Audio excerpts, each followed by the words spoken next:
guys, this is just my thoughts on the programme that's just recently aired with Joe Rogan, and he's talking about weather manipulation, HAARP and chemtrails. Just wrote some notes as I was watching it. But Joe starts off by saying that some people believe that the government is spraying us with evil chemtrails, and he makes this really silly, immature face talking about this. He then goes on to explain what a contrail is, and he does get that right, because when a contrail goes along, it evaporates straight away behind the plane. He then goes on to say that chemtrails stay in the sky and become clouds. Now, he says this whilst pulling a face. He says chemtrails become clouds, which of course he's right, because they do. And that's kind of like double talk going on, because he's already told you that we're crazy and we think the government are evil. And then he goes on to admit and say that chemtrails do turn into clouds. So a bit of double talk there. He then speaks to Kristen and asks her if anyone has ever seen any spraying nozzles on the planes. And she tells him that you can't go near the planes, because obviously if you go and you can't just go up to any old plane and check it out. If you did, you'd get she says you'd get a gun in the back. And she's telling him that you can't go next to any of these planes. And then he says that she's making really crazy claims. But the thing is, she can't back her claims, because she's just told you she can't go near the planes. None of us can go near the planes. Next, Joe talks to Michael Murphy, and Michael Murphy tells Joe that the scientists admit and agree that chemtrails can manipulate the weather, and they can also create a storm front. Joe then says to him, does this make any sense? If you can build a storm front, then can you manipulate the weather? So he's just said, if you can build a storm front, can you manipulate the weather? Well, they can build storm fronts, and they do, and there's plenty of evidence on radar and satellite. Okay, you've got to bear in mind as well, the people that Joe is speaking to, they're very, when it comes to these issues and these subjects, they know quite a bit more than Joe, because he's talking to people that have got credentials. I wouldn't say that Joe Rogan has credentials in this kind of thing. Michael then tells him about Project Popeye, where the US government flooded out the Vietnamese by manipulating the weather. Joe tells us all about cloud seeding, which of course is weather manipulation. He then says to Michael that he's making extraordinary claims. Has he got proof? Having already shown Joe proof from the past to say these things are possible and have already been done, he's still asking Michael Murphy for proof. All you have to do, Joe, is look up and keep looking up and see what happens. That's not what a normal contrail should be doing in the sky. Joe then says that the soil samples that have been analysed are not proof of spraying. Joe, the proof they are spraying is above your head. He then talks to Scott Stevens, who is a chemtrail believer. Again, he does the silly face, and he's always using this word believer. We don't just believe these things, we actually know these things, because there's facts and evidence to prove what we're talking about. So it's not just a belief that we have. Remember that. Mainstream media like to throw in that word that we have these beliefs. It's not just beliefs for us, it's fact. And Scott Stevens is a meteorologist. That means he is a specialist who studies the processes in the Earth's atmosphere that causes weather conditions. And he's 1,000,000 times more qualified than Joe to discuss these issues. Scott goes on to tell him that as a reported weatherman, time and time again he was seeing weather that wasn't doing what it should be doing, and it was changing unexpectedly. In fact, they were told to issue a low confidence forecast, which actually meant that it was so changeable, because the weather people, looking at this thing naturally, it was changing in ways that it shouldn't have been, so they couldn't really give a true forecast of the weather. Scott then goes on to say that he knows that certain things are not being reported in the mainstream media, and he's always been an alternative media guy. Like much of us, we know that we're not getting the full truth on the news, so we do turn to more truthful and places where there's actual fact that we can get our information from. Scott then shows Joe a picture of a square cloud. Now, as we know, square shapes are not usually found in nature. Joe says, but isn't that normal for clouds? What, a square cloud? A square cloud is normal, Joe. Really?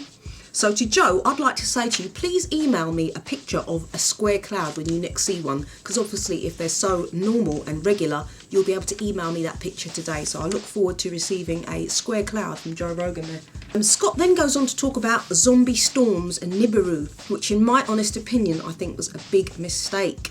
And I have not heard the term zombie storm brought into the whole chemtrail debate before, and it has no part to play in this discussion about chemtrails. So Scott, I did think you made a mistake there. by mentioning the zombie and Nibiru as well. I mean, obviously they were looking for ammunition to use against these people, and I do think Scott gave them a little bit of ammunition there. Next, Joe tells us about HAARP. Joe describes HAARP as a top secret military installation which some believe is being used to manipulate the weather. Now, he's already described this place as a top secret military installation. So if they're going to be doing things like manipulating the weather and doing all sorts of stuff with our minds with HAARP, what better place to do it than a top secret military installation, wouldn't you say, Joe? Joe then admits that something is going on, but he's not buying that chemtrails have anything to do with it, even though now he is aware of what has been done in the past and he's been shown the effects of HAARP frequencies on clouds. Next, Joe talks to Mick West. Just before I start this piece, you have to remember that we've spoken to Scott Stevens so far, and he does have credentials. We also speak to Nick Begich in this as well. He also has credentials. And we speak to a physicist who has credentials. Just want to say, Mick West, what credentials have you got apart from the fact that you like to debunk things? So Mick West is from metabunk.org. I'm sure you've all had your little dealings with them, I know I have. Mick, right from the start, looks very nervous and uncomfortable, and he's obviously missing his keyboard and his screen to hide behind. He asks Mick who got him into this stuff. Mick tells him, I've always enjoyed debunking stuff. He tells Joe that chemtrails are like the gateway drug to conspiracies, and how they laugh. Really sad. I would say that the gateway drug for all people who want to see truth, it must have been the greatest lie ever told to the world, and that's got to be 9/11. That, Joe and Mick, has opened more eyes than this programme that you've made ever will. All metabunk.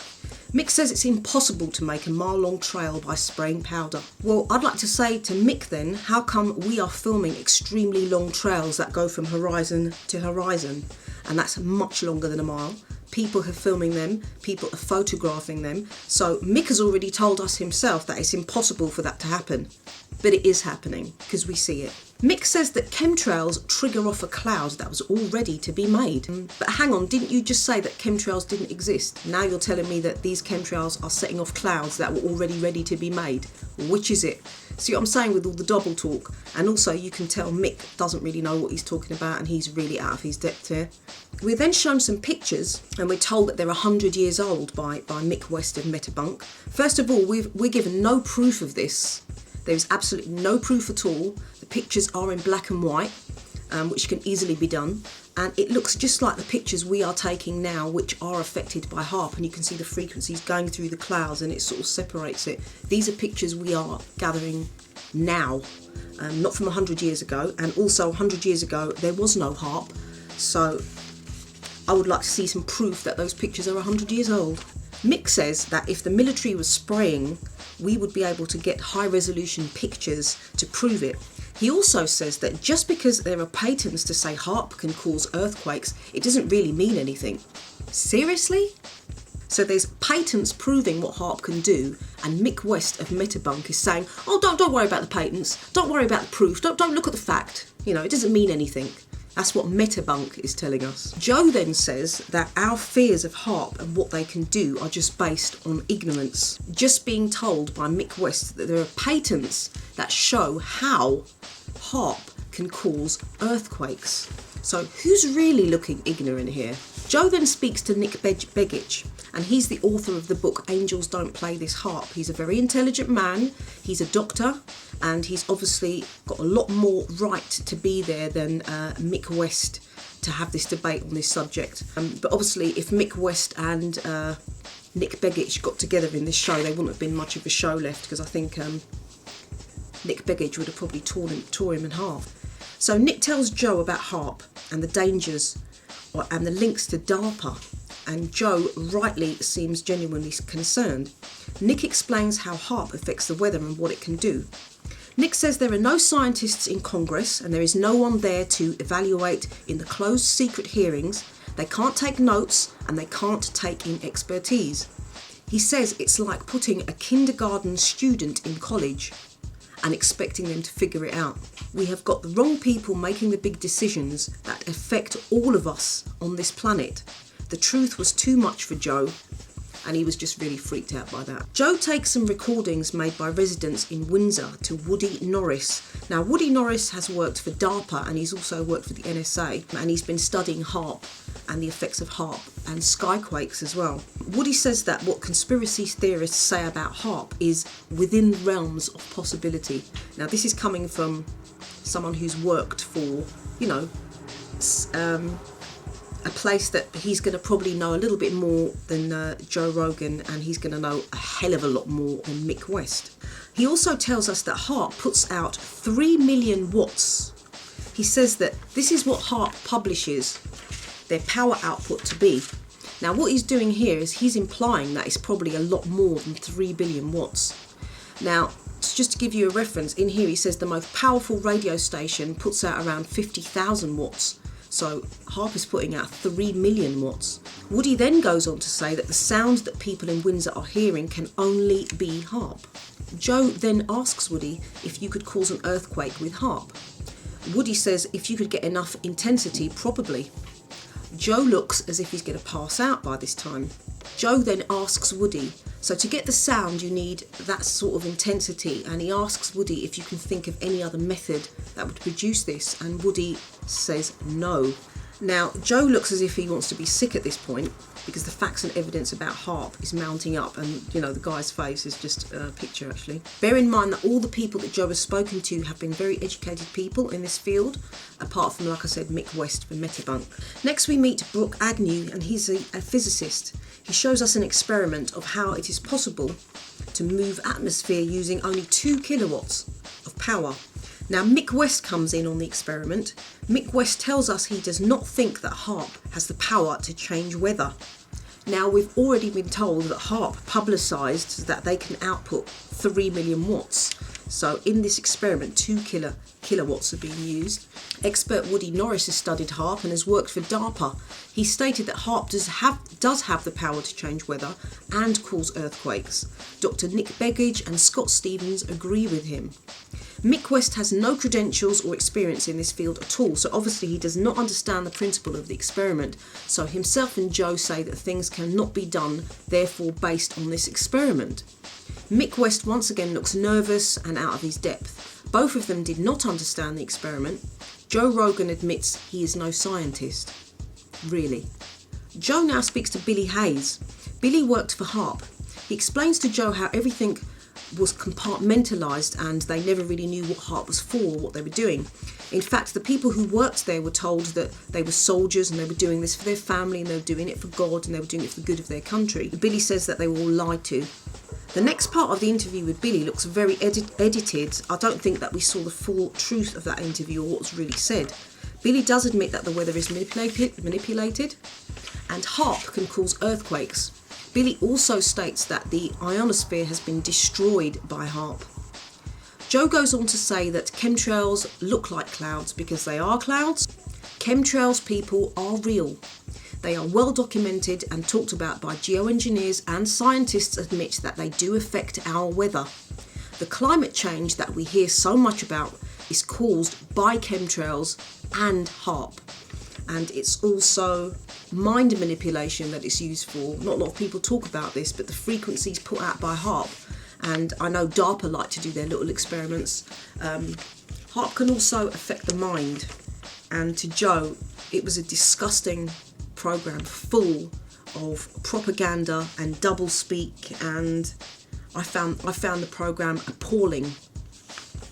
And it's just a shame that we have to be lied to like this, and they're making programs trying to debunk everything that we talk about. This show was to me like a 911 road trip that we've had here on the BBC. It's pathetic. Really, really sad attempt to debunk this whole thing with chemtrails, HAARP, whatever, weather manipulation.